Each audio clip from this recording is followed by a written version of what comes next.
인간관계 문제로 늘 혼자였는데요. 그러다 우울증과 자살 충동에 시달리게 되었어요. 하지만 부활하신 예수님을 만나 기쁨으로 공동체와 함께 사명을 감당하는 하나님의 자녀가 된 간증을 하려고 합니다. 목회자이자 선교사이신 부모님은 교회 일로 무지 바쁘셔서 저는 혼자 있는 시간이 많았는데요. 그래서 저는 또래 아이들보다 혼자서 할 줄 아는 게 많았어요. 부모님이 교회 성도님들과 1박 2일 여행을 가신 적이 있었는데요. 그때 고작 8살이었던 저는 이틀 동안 빨래와 집안일을 하고 스스로 요리까지 해 형과 제 도시락을 싸서 학교를 갔습니다. 저는 학교가 끝나면 주로 부모님이 안 계신 집을 지키며 혼자 있곤 했는데요. 저희 집은 한라산 바로 밑에 있었어요. 그래서 사방이 숲이었는데요. 저는 그 거친 숲 속에서 타잔처럼 높은 나무와 절벽들을 옮겨다니며 놀았어요. 그래서 또래 아이들보다 체력도 무지 좋았고 운동신경이 매우 뛰어났어요. 하지만 이런 제겐 큰 단점이 하나 있었는데요. 그건 바로 또래 친구들과 잘 어울리지 못한다는 것이었어요. 어릴 때 미용실에 갔다가 머리에 동전만한 탈모가 발견된 적이 있었어요. 그 탈모는 사람들과 같이 함께하는 것 때문에 받은 스트레스로 생긴 거였는데요. 목회자 자녀였던 저는 원치 않게 여러 사람을 만나고 많은 사람들과 함께 있어야 하는 일이 잦았어요. 게다가 그런 자리에서 제가 하는 일은 주로 섬기고 도와주는 일들 뿐이었어요. 그러다 보니 어린 마음에 제 속에는 나도 받고 싶고 하고 싶다는 생각이 가득했어요. 그랬던 저는 학교에서 친구들과 함께 무엇을 하게 될 때면 뭐든지 다 독차지해서 혼자 하기 시작했습니다. 굳이 내가 혼자서 더 잘할 수 있는데 답답하게 친구들과 같이 하고 싶지 않았어요. 그리고 여러 사람들이서 할 것을 혼자 해내면 성취감도 크고 무엇보다도 그동안 받아보지 못한 사람들의 주목과 칭찬을 한 몸에 받을 수 있는 것이 무척 좋았습니다. 한 번은 반대항으로 축구를 한 적이 있었는데요. 제가 혼자서 10골도 넘게 넣어 이긴 거예요. 선생님들이 이야 정말 잘한다 하며 칭찬을 해주셔서 기분이 정말 좋았는데요. 친구들은 달랐어요. 축구도 그렇고 뭐든지 다 혼자 한다고 저를 싫어하고 따돌리기 시작했습니다. 하지만 저는 그런 친구들을 그냥 무시했고 결국 저는 제 이런 개인적인 성격 때문에 쭉 따돌림을 당하게 되었어요.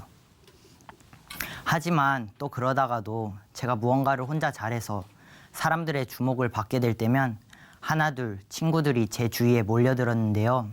그럴 때마다 따돌릴 때는 언제고 참 뻔뻔하고 가식적이라는 생각에 냉랭하게 한 명 한 명 연을 끊어버렸어요.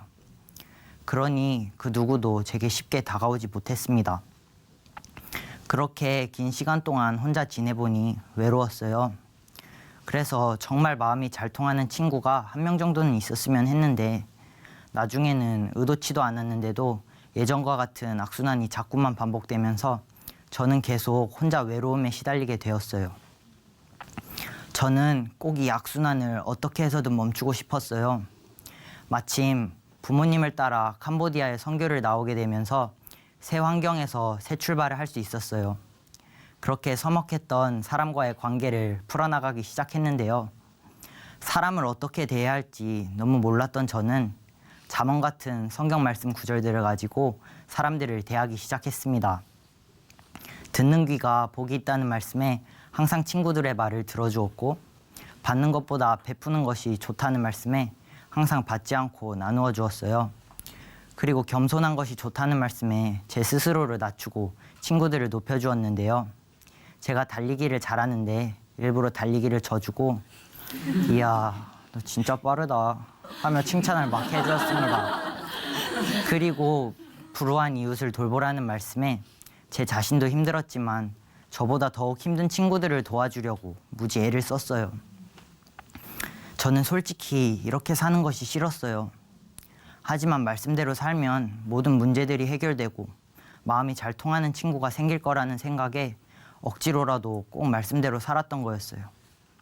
그런데 문제는 물론 그런 친구는 절대로 생기지 않았어요. 친구들이 생기는 것 같다가도 얼마인가 다 떠나버리더라고요. 나중에 알게 되었는데 친구들은 제가 착하고 이야기를 잘 들어주는 것은 좋은데 스스로에게 솔직하지 못하고 도저히 속마음을 털어놓지 않으니 뭘 같이 해도 함께하는 것 같지가 않다 그랬어요. 왜 그런지 생각을 해보니 친구 말대로였어요. 제가 지금까지 대해온 것은 성경 말씀이었지 사람이 아니었더라고요. 그리고 말씀을 완벽하게 지키지도 못하면서 지금껏 해온 것은 그저 거짓말과 거짓 행동들 뿐이었어요. 겉으로는 착하고 말씀을 잘 지키는 것 같아도 조금이라도 저와 함께 있어 본 친구들은 제가 가식적이라는 것을 다 알고 있었던 거예요. 하지만 마음을 털어놓고 솔직하게 인격적으로 사람을 대해야 된다는 것을 늦게나마 알게 되었지만 이제 와서 그런다는 것은 도저히 쉬운 일이 아니었어요. 그동안 수많은 거짓과 가식들로 포장되어 있던 제 삶이 다 들통나버릴까 봐 두려웠어요. 이미 엉킬 대로 엉킨 인간관계를 어디서부터 손대야 될지 참 막막했습니다. 절대로 제가 죽지 않는 한 이 문제는 해결될 것 같지 않았어요. 게다가 먼 타지에서의 생활은 갈수록 저를 더욱 깊은 외로움에 시달리게 했어요. 결국 저는 어느 날부터 우울증과 나는 아무것도 할 수 없다는 깊은 자괴감에 시달리게 되었어요. 한적하고 아무 소리 없이 조용할 때면 죽고 싶다는 생각이 막 몰려왔어요. 그렇게 매 순간이 죽을까 말까 갈등의 연속이었고 미쳐버릴 것만 같아 자해를 하기 시작했습니다. 순간의 충동을 이기지 못해 뜨거운 태양을 맨눈으로 한참을 쳐다보고 햇볕에 얼굴이 진물이 날 때까지 지지기도 했어요. 그리고 화와 원망이 손끝까지 치밀어 오를 때면 손에서 피가 날 때까지 벽에다 손을 문질러 버렸어요. 제일 힘들었던 것은 과거에 저질렀던 실수나 상처들이 끊임없이 떠오르는 것이었어요. 자꾸만 네가 싫어 라는 말이 계속 귓가에 맴돌았어요. 매일 아침 눈을 뜨면 또 이런 지옥 같은 하루를 견뎌야 한다는 생각에 베개에 얼굴을 파묻고 한참을 울었어요. 그리고는 숨이 멎을 때까지 버티다 기절하곤 했습니다. 당장 죽을 것 같으니 하나님이 떠올랐어요. 그렇게 저는 하나님을 만나 제 모든 문제를 해결받고 싶은 마음에 7년 만에 무작정 한국을 찾게 되었고 어머니의 소개로 우연히 한마음교회 기숙사에 들어오게 되었습니다. 처음 교회에 도착하고 지친 몸으로 첫 예배를 드리는데 목사님께서는 나더러 주여 주여 하는 자마다 다 천국에 들어갈 것이 아니오 다만 하늘에 계신 내 아버지의 뜻대로 행하는 자라야 들어가리라 하시며 신념과 믿음은 다른 것이라고 하셨어요. 믿음은 예수님과의 관계라고 하셨습니다. 그리고선 예수님이 제 안에 계신 것을 확증하라고 하시는데 저는 무슨 수를 써봐도 예수님이 제 안에 계신 것을 확증할 수가 없었어요. 제가 바로 버리운 자라는 생각이 드는데 처음으로 말씀 앞에 마음이 낮아졌고 공동체에 선포되는 말씀에 기도로 집중을 하기 시작했습니다. 집중을 하니 어려웠던 목사님의 말씀이 들리기 시작했어요. 목사님께서는 전능자가 이 땅에 오셨다 가셨다 말씀하시며 이분이 주신 증거, 바로 하나님이 주신 확실한 증거, 부활로 성경의 모든 말씀을 확증하고 내 안에 계신 예수님을 확증할 수 있다고 하신 거였어요. 그런데 예수님이 정말 성경대로 부활하셨으면 예수님이 정말 하나님이시고 성경 말씀이 모두 사실인데 그런데 막상 부활이 진짜인지 생각해보니 이걸 어떻게 확증할 방법이 없더라고요. 저는 과학적으로나 이성적으로 불가능한 부활이라는 것은 그냥 무조건 믿어야만 하는 것으로 생각했지 이것이 확실한 사실이고 다른 것에 증거가 될 수 있다는 생각은 한 번도 해본 적이 없었어요. 저는 도저히 제 두 눈으로 보지 않고는 부활을 믿을 수가 없었습니다. 부활이 과연 실현 가능한가? 안 한가에 늘 초점을 두고 있으니 부활이 역사라고 해도 제자들이 순교를 했다고 해도 뭘 어떻게 해도 그렇다고 해서 부활이 실현 가능한 사건인가? 하는 스스로의 물음 앞에 무너져 내렸어요. 도리어 서서히 의심이 들기 시작했는데요. 저는 나는 2000년 전에 태어나지도 않았는데 어떻게 예수님이 내 죄를 사하지? 그리고 내가 그렇게 악한 죄인인가 의심하며 말씀을 부정했어요. 이쯤 되니 저는 정말 지쳤어요. 문제를 해결받으러 왔는데 문제는 늘어만 가는 것 같고 말씀은 하나도 안 들리고 억지로 많은 사람들이랑 함께 생활하는 것은 더 이상은 할 수 없었고 당장이라도 다 때려치우고 도망가고 싶었습니다. 옛날에는 예수님을 두고 도망가는 제자들을 보며 왜 저러지? 하고 생각을 했는데 왜 그랬는지 저절로 이해가 되었어요. 제자들도 저처럼 아무런 확신이 없었던 거예요. 그러던 어느 날이었는데요. 중고등부 예배 때 목사님께서 영화 부활 마지막 장면에 로마 병사가 부활하신 예수님을 목격하고 그 자리에서 주저앉는 장면을 수차례 보여주시며 제자들이 부활하신 예수님을 봤다고, 진짜로 봤다고 간절하게 외치시는데 예배가 끝난 후에도 그 봤다는 말씀이 계속 귓가에 맴돌았어요. 봤다. 목사님의 봤다는 말씀에 성경을 늘 이성적으로만 보던 저는 처음으로 성경을 사건과 역사적 배경을 가지고 보게 되었습니다. 제자들이 정말 부활하신 예수님을 봤나? 그럼 봤으면 어땠을까? 하는 마음에 사복음서와 사도행전을 밤새 읽고 또 읽었어요. 그리고 확실히 알 수 있었습니다. 그동안 수많은 표적과 기사를 보고도 죽음 앞에서 확신이 없어서 예수님을 다 떠났던 제자들이 사도행전에서 당장 언제 죽을지 모르는 위험한 하루하루를 자처하며 그렇게 남은 인생을 다 걸고 자신들이 한번 떠났던 예수님이 하나님이라 증거하다 모두 순교할 수 있었던 이유는 제자들이 부활하신 예수님을 본 것밖에 없었어요. 아멘. 제자들이 부활하신 예수님 본 거예요. 제자들이 부활하신 예수님의 두 눈으로 똑똑히 보고 살과 뼈를 만진 거예요. 성경 말씀대로 모든 예언을 이루시고 죽음을 이기신 성자 하나님을 마주한 거예요. 아멘. 제자들의 마음이 어땠을지 한눈에 보였어요. 제자들이 충격에 빠졌던 이유는 단지 부활이라는 도저히 말도 안 되는 사건이 실제로 일어난 게 신기해서가 아니었어요. 제자들의 충격은 부활이라는 하나의 사건 때문이 아니었어요. 당장 눈앞에 있는 부활하신 예수님은 믿기든 믿기지 않든 이미 현실이었고 제자들이 정말 놀랐던 이유는 바로 이 부활이 확증하는 명백한 사실에 있었어요. 그건 바로 자신들과 자고 먹고 늘 항상 함께 오신 예수님이 바로 구약에 예언되어 있던 성자 하나님이시라는 거예요. 아멘. 그분 앞에 죄는 함께 하신 하나님을 믿지 않는 거였어요. 그동안 그런 전능하신 하나님과 함께 있으며 늘 염려하고 교만하고 낙심하고 예수님 외의 것들을 마음에 가득 두고 그동안 몸만 함께 해왔던 제자들 본인들의 태도가 충격적이었던 거예요.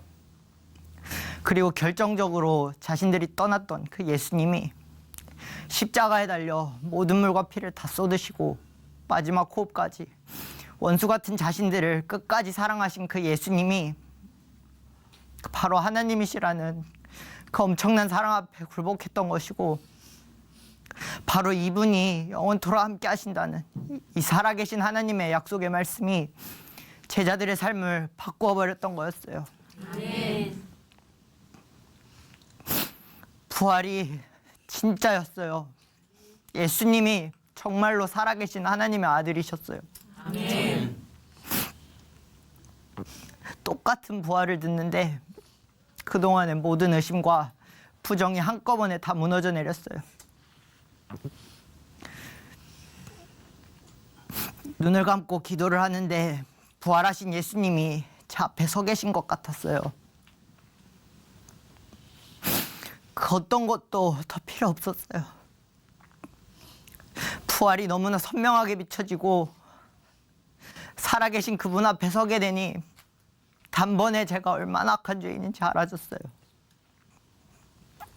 하나님을 마음에 두기 싫어하고 버린 절 위에 하나님께서는 그분의 유일한 아들을 보내주셨는데 저는 그 아들마저 버린 너무나도 악한 죄인이었습니다.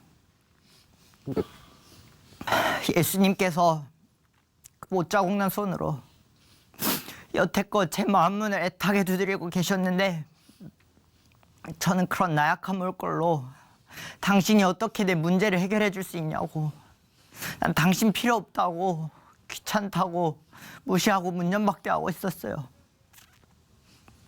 아무지 없으신 하나님의 아들이, 그 크신 분이 저같이 장난한 죄인의 주인이 되어 영원한 생명을 주시기 위해 당신의 생명을 내어주셨는데, 그리고 확실한 부활의 증거를 주셨는데 저는 여전히 나는 나라고, 내 인생 당연히 내 거라고 예수님을 철저하게 무시하고 짓밟은 파괴보다 악랄한 죄인이었습니다. 당장 지옥에 떨어져도 뭐라 할 말이 없었어요. 그런데 이런 저를 끝까지 포기하지 않으시고 함께 하자고 기다리시는 하나님의 마음이 부어지는데 저는 도저히 더 이상 예수님을 문 밖에 내팽겨둘 수 없었어요. 하나님, 제가 예수님을 믿지 않았습니다. 예수님, 제가 예수님을 두 번 다시 주인되어 예수님을 믿지 않는 죄를 짓지 않겠습니다. 용서해 주시고 이제 제 안에 들어와 제 삶을 통치해 주세요. 진심으로 회개하고 예수님을 주인으로 마음에 모셔드렸습니다.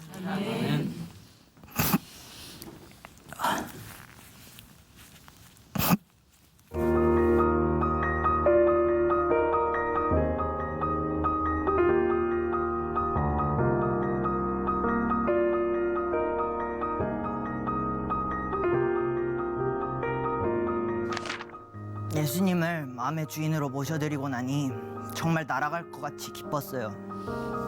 3일 동안이나 하나님이 제 안에 사신다는 감격에 3일 동안이나 잠을 못 잤어요.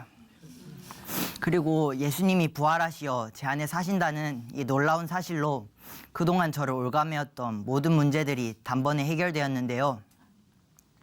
예수님이 함께 하시니 더 이상 외롭지 않았어요. 그리고 마음을 솔직하게 털어놓지 못해 늘 혼자였던 저에게 마음을 있는 그대로 털어놓을 수 있는 멋진 형들이 생겼습니다. 요즘은 하도 마음을 잘 털어놔서 같이 사는 형들을 당황시키기도 해요. 그리고 무엇보다도 가장 큰 변화는 제가 더 이상 제 맘대로 나를 위하여 사는 것이 아니라 오직 주를 위하여 주님의 말씀에 순종하여 복음을 전하는 사명자가 되었다는 것인데요.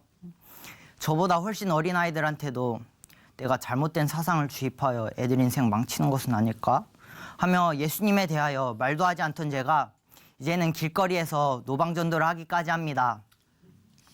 제가 하는 것이 아니라 살아계신 하나님께서 하시는 것이니 이분께 모두 맡겨드리고 복음을 전할 수 있어 전도하는 것이 전혀 어렵지 않았어요. 그리고 얼마 전에는 교회 버스를 놓쳐서 택시를 타고 교회를 가는데 기사님께서 갑자기 한마음교회는 왜 그렇게 사람들이 몰리는 걸까요? 하고 물어보시는 거예요. 저는 너무 갑자기 물어보셔서 문제가 해결되니까 또 문제를 해결받고 싶으니까 또 문제가 해결되니까 모이는 거 아닐까요? 하며 말했어요. 그랬더니 기사님께서는 아니 문제는 다른 종교에서도 해결해 줄 수 있는 거 아니냐며 따지셨어요. 하지만 저는 전혀 당황하지 않고 오히려 막 할 말이 떠올랐어요. 기사님, 다른 종교에서도 문제를 해결해 주는데요. 오직 죽음의 문제를 해결해 주실 수 있는 분은 부활하신 예수님밖에는 없어요. 오직 예수님 한 분만 죽음을 이기시고 다시 살아나셨어요. 여기 부활하신 예수님을 만나고 삶이 변화된 분들이 이렇게나 많아요 하며 전도지를 드렸어요. 기사님께서는 전도지를 받으시고 나도 한마음교회 꼭 가봐야겠다며 약속까지 하셨습니다. 이렇게 복음을 전할 때면 그 어느 때보다 기분이 좋아요. 또 제가 이 땅에서 사는 이유가 분명해집니다. 저는 지금 교회 기숙사에서 소중한 공동체와 함께 훈련을 받고 있는데요. 함께 새벽을 깨우고 함께 밥을 먹고 설거지 같은 굳은 일을 하고 있지만 예수님이 우리 모두의 주인이시니 언제나 걱정 하나 없이 정말 기쁩니다. 결국 제 모든 문제는 부활하신 예수님을 주인으로 믿지 않았기 때문이었어요. 제가 주인 되어 당장 눈앞에 보이는 사소한 일들만 바라보고 있으니 사망의 종로를 탈 수밖에 없었던 거예요. 이제는 영원한 생명이자 모든 것 대신 예수님과 동행하며 공동체와 함께 사명을 감당하는 하나님의 충성된 군사가 될 겁니다. 아멘. 부활하신 예수님은 나의 주, 나의 하나님이십니다. 감사합니다.